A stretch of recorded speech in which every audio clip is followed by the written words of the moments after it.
Hi friends, welcome to మేరీ cooking channel. ఈరోజు ఎంతో టేస్టీగా హెల్తీగా పప్పు వంకాయ మామిడికాయ అండి. టేస్ట్ అయితే చాలా బాగుంటుంది. ముందుగా 2 కప్పులు కందిపప్పును తీసుకుని 3 సార్లు శుభ్రంగా కడుక్కుంటే కెమికల్స్ కానీ దుమ్ము ఉంటే పోతాయండి.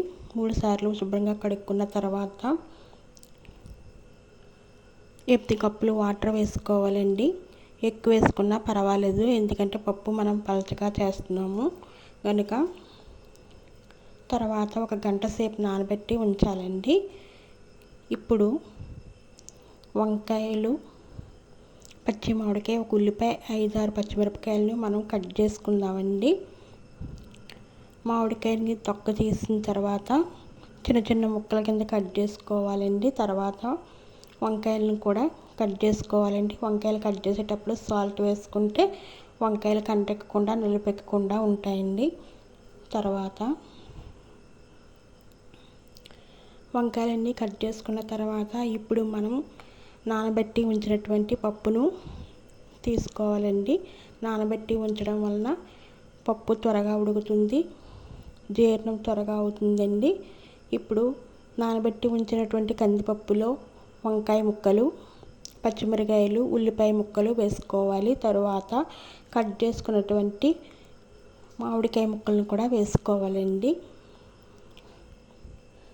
మామిడికాయ ముక్కలన్నీ వేసుకున్న తర్వాత పసుపు, 2 టేబుల్ స్పూన్ల కారం,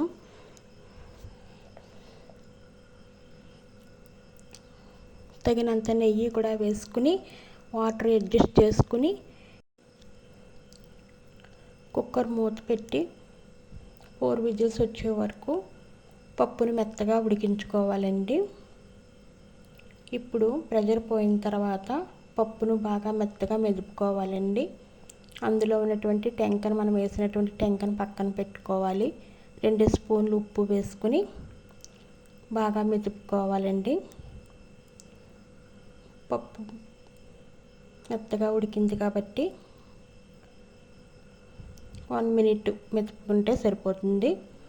ఇప్పుడు పప్పును ఒక్కసారి మనము బాగా కలిపిన తర్వాత స్టవ్ వెలిగించి స్టవ్ మీద 3 మినిట్స్ పెట్టుకుంటే పప్పు దగ్గరికి అవుతుందండి. సమ్మర్ స్పెషల్ ఎంతో టేస్టీగా పప్పు వంకాయ మామిడికాయ రెడీ అవుతుందండి. ఈ సమ్మర్లో మామిడికాయని ఎక్కువ తీసుకుంటే మనకు విటమిన్ సి బాగా అందుతుందండి. ఇప్పుడు తాలింపు వేసుకోవాలి. పప్పుని ఇప్పుడు వేరే గిన్నెలోకి తీసుకుని తాలింపు వేసుకుంటే టేస్ట్ చాలా బాగుంటుందండి. ఇంగువతో పోపు పెట్టుకుంటే మనకి ఎంతో ఆరోగ్యానికి మంచిదండి ఇంగువ.